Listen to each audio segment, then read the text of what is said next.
Welcome to the Enchanted Library, where we turn the pages of books, beautiful and old, living and magical.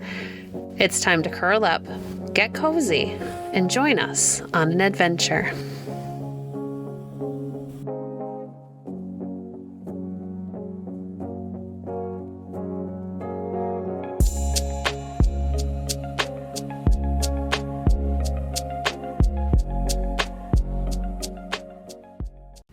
We're reading In An Enchanted Garden, Fairy Stories by Mrs. Molesworth, Chapter 10. The days and weeks and months went on, till it was full summertime again. More than full summer, indeed, for it was August, and in a day or two Rafe and Alex were going to go to the seaside for several weeks. They were very pleased, of course, but still there's always a little sad feeling at going away, especially from one's own home, even though it is for only a short time. They all went round the garden saying goodbye, as well as to the stables and the poultry yard and all the familiar places. Then a sudden thought struck Alex. "Rafe," she said, it was the very evening before they left, "do let's say goodbye to the old garden too.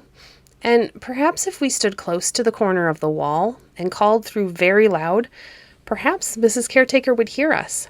It seems so funny that we've never seen her again. I think she must be away." "I don't know, I'm sure," Rafe replied. "I've sometimes had a feeling like you, Alex, that she was there all the time." "And of course it was she who made the birds tell us their stories," said Alex, "so we really should be very much obliged to her. Just think what nice games we've made out of them, and what nice things we've begun to get ready for the poor children next Christmas. I do think, Rafe, we've never felt dull since we've played so much in the Ladywood garden." Rafe quite agreed with her, and they made their way down the lane and through the well-known old gateway. It was the first time they had been in the deserted grounds so late of an evening, for they had tea long ago, and it was not so very far off bedtime. Already the bushes and shrubs began to look shadowy and mysterious in the twilight, and the moon's profile, for it was about halfway to full, to gleam pearl-like up among the branches. "We mustn't stay very long," said Rafe. "Nurse won't mind our being a little later than usual, as she's busy packing," said Alex. "And it's still so hot, indoors at least. Last night I couldn't get to sleep, though I pushed off everything except one sheet. I was just boiling. And when I told Mamma, she said it was no use going to bed only to toss about, and we might as well sit up a little later." "I hope it will be cooler at the seaside," said Rafe. "It's pretty sure to be," Alex replied, "if it was just about as cool as it is here just now. Isn't it lovely? And that breeze is so refreshing." They were standing near to the walled-up mound as she spoke, and the wind came with a long sighing sound through the trees. It seemed at first like a sigh, but by degrees it changed into a soft kind of laughter which did not fade away, but grew, as they listened, more and more distinct. And then it sounded as if coming up not from among the trees overhead, but from somewhere underground. And it was not the wind after all, for by this time everything was perfectly, strangely still. The children looked at each other. They were used to odd things happening in the garden. They just stood still and waited to see what was going to take place. The laughing ceased, and there came a voice instead, and the voice grew clearer as the hidden door in the wall, which they had sought for so often, swung round, and out from the dark passage came the small figure, red cloak, hood and all, of Mrs. Caretaker. She was still laughing just a little, and her laugh was so bright and rippling that it made the children laugh too, though they did not know why. "And so you are going away, my dears," said their old friend. How she got up so quickly to where they stood they did not see, but there she was, as alert as possible. And again she laughed. "If you please, if it's not rude, we'd like to know what you're laughing at," said Alex, not quite sure if she was pleased or not. "Only a little joke, my dear, only a little joke I was having all to myself. I hear so many funny stories, you see. They all have to tell me. The wind and the rain often chatter to me, as well as the birds and the bees and all the others that you call living creatures. And the sea, the sea has grand stories to tell sometimes." "We're going to the seaside," said Rafe. Mrs. Caretaker nodded. "I know," she said. "I know most things about my friends. I thought you would come to say goodbye before you left. I've been waiting for you. And if there is anything you would like me to take care of for you while you're away, you only have to tell me." "Thank you," said the children, but Alex did not feel quite pleased yet. "Mrs. Caretaker," she said, "you shouldn't speak as if this was the only time we've come to see you. We've been ever so often, but we could never find the door. And we've always kept saying how kind you've been, making the birds tell us stories too." "It's all right, my dear," said the old woman. "Yes, I heard you on the other side of the wall, but I'm very busy sometimes, too busy for visitors. I'm not busy tonight, though, and it's getting chilly out here. Come inside with me for a while and tell me about where you're going to." "We mustn't stay long," said the children. "It's later than usual for us to be out, but it's been so hot out all day, we got leave to stay a little longer." "I will see you home. Don't be uneasy," said Mrs. Caretaker. She led the way to the wall. Almost without her seeming to touch it, the door opened, and they followed her along the little passage into the kitchen. The fire was pleasantly low. The curtains were drawn back, and through the open window the moonlight, much clearer and fuller than in the garden outside, fell on a little lake of water where 2 or 3 snow-white swans were floating dreamily. Rafe and Alex almost screamed with surprise, but Mrs. Caretaker only smiled. "You didn't know what a view I had out my window," she said, as she seated herself in her rocking chair and drew forward 2 stools, one on each side for the children. "Yes, it is beautiful with the moon on it, and tomorrow night you will be looking at a still more beautiful sight, the great sea itself." "Do you love the sea?" they asked. "Sometimes," Mrs. Caretaker replied. "You said it told stories," said Alex. "Will you tell us one of them? Just for a treat, you know, as we are going away, and we can think of it as we were walking along the shore watching the waves come in." Mrs. Caretaker did not speak for a moment. Then she said, and her voice sounded rather sad, "I can't tell you one of the stories the sea tells me. They're not of the laughing kind, and it's best for you to hear them for yourselves when you are older.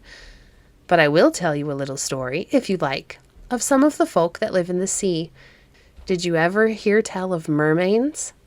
"Oh, yes," cried the children eagerly, "often.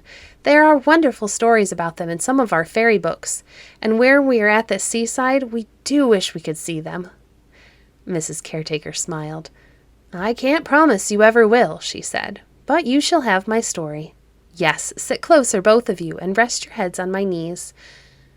"You're not knitting tonight," said Alex. "The last time, the needles made us hear the story better somehow. It was like you took us a long way off, and the story came so clear and distinct." "It will be all right. Never fear," said the old woman. And as she spoke, she gently stroked the children's heads. Then the same strange feeling came over them. They felt as if they were far away. They forgot all about its being nearly bedtime, and about going away tomorrow. They just lived in the story which Mrs. Caretaker's clear voice began to tell. "It is called The Magic Rose," said she, "but it is a story of those who live in the sea. Down, deep down below the waves, all is calm and still, and there is the country of the mermen. Strange things have happened before now down there among the sea folk. Some who have been thought drowned have been cared for there, and lived their lives long after those who had known them up above were past and gone. For the moor folk were long-lived. What men count age is to them but youth.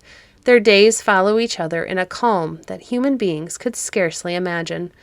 They live now in these stirring times as their forebears lived, when men and women had their homes in the forest, long before there were houses or towns or roads or any of the things you think now are commonest necessities.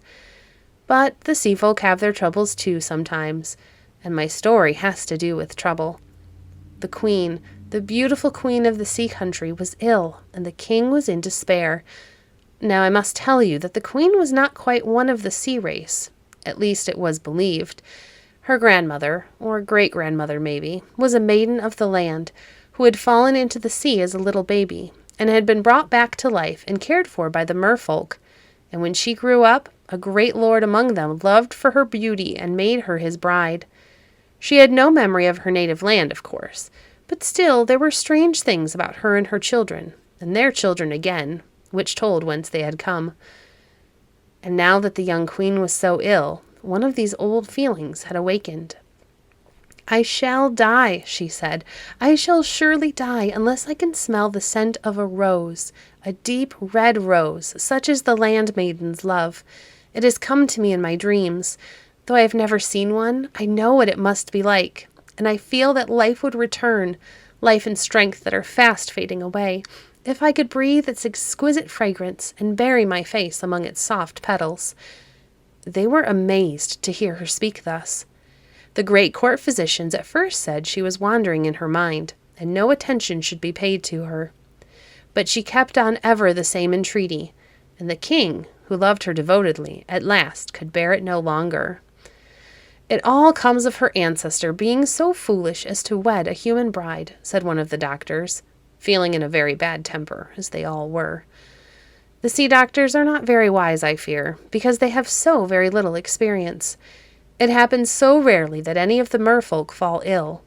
And so, as they had nothing to propose, the most sensible thing to do was to get angry. But the king was not to be put off. "Whatever it comes from," he said, "I am determined that the queen's wish shall be complied with, if it is in any way possible. What is this thing she is longing for? What is a rose?"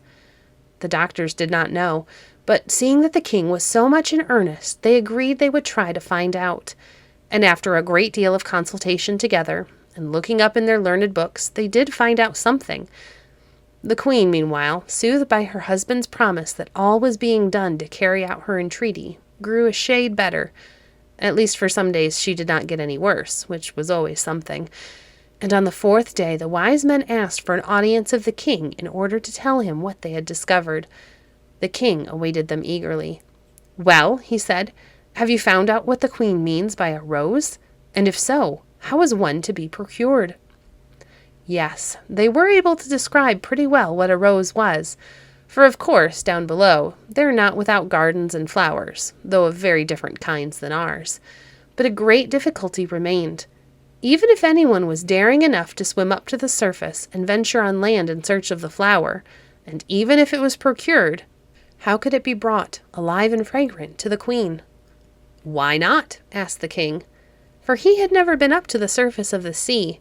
It is one of the sea people's laws that their royal folk must stay down below, so he knew nothing of the land or the things that grow there. The learned men explained to him that without air, and exposed to the salt water of the ocean, a flower of the earth must quickly fade and die. And as the king listened, his face grew sadder and sadder. But after a few moments' silence, one of the doctors spoke again.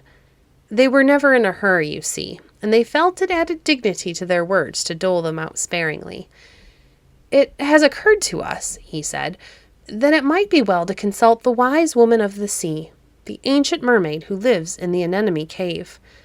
Not that as a rule the advice of a member of her sex is of much use, but the ancient mermaid has lived long and—" Of course, exclaimed the king impatiently. "She is the very person. Why did I not think of her before?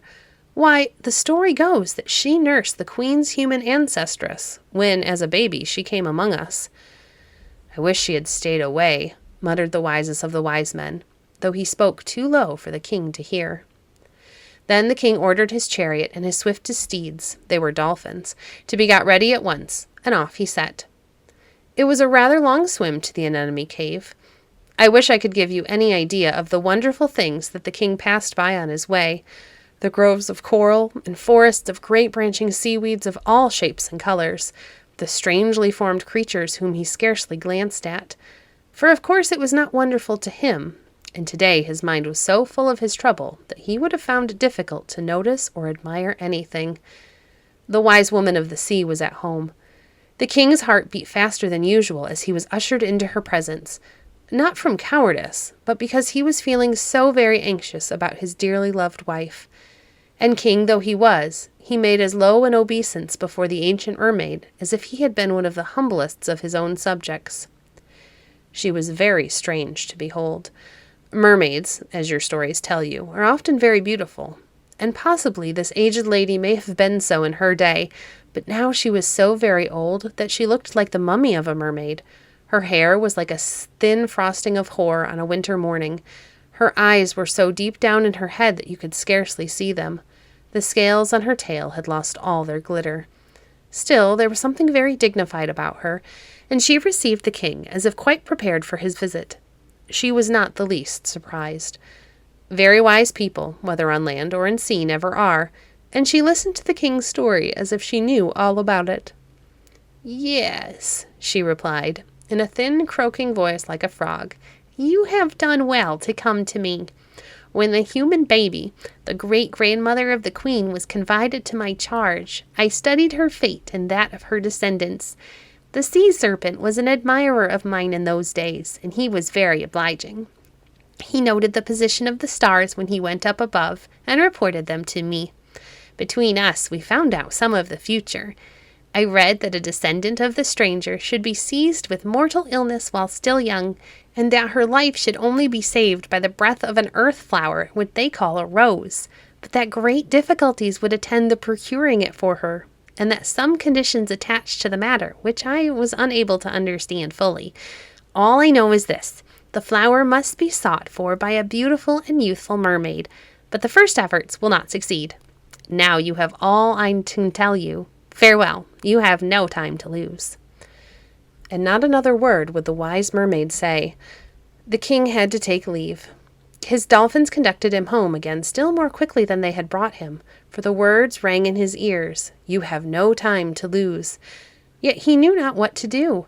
The conditions he had already been told were difficult enough, for it was not a very easy task to swim to the surface, as, calm though the ocean always is down below, in the sea folks' country, there's no telling how stormy and furious it may be up above.